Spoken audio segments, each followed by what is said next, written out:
Hi, Lancers. This is a reading of Thursday, November 30th of Tangerine. Remember, this is a three-step process where you read the text, review the analysis questions, committing to answering three of them in the Google form, and then you go to Flipgrid and discuss what it is that you talked about in your form. Let's go ahead and get started. Mom left the house at 10 o'clock this morning. She was gone for most of the day. I was here alone. At exactly 12 noon, I pulled out my blue suit from the closet, the suit that I had worn to Mike Costello's funeral. I put it on without a shirt, shoes, or socks, and I walked out through the patio doors into the backyard. I must have looked like an idiot. I walked straight out until I was facing the gray wall. I had no clear idea of what I was going to do. I just knew that I had to do something. For a while, I stood there staring at the ground like an idiot. Then I bent forward and wedged both hands into the space between the wall and the sod.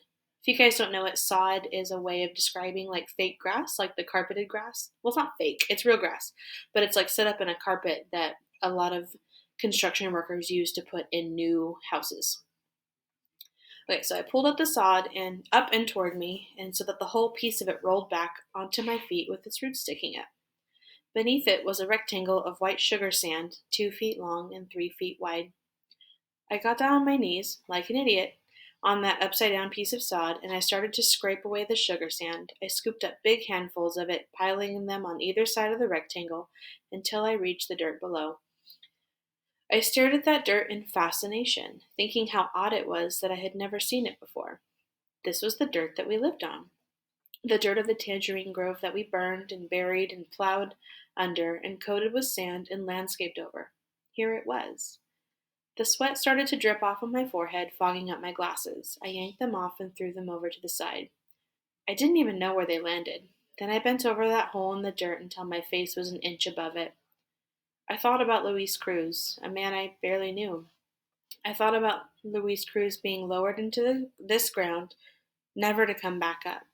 I felt the tears start to well up deep inside of me. Once they started to come, there was no stopping them.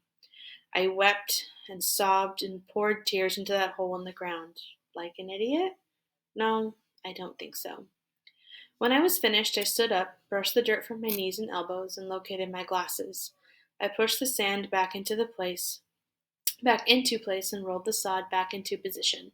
Then I came back in here and threw my suit into the garbage. It's remarkable, strange and remarkable. I feel like Louise is a part of me now. I feel like a different person. That one was a short one.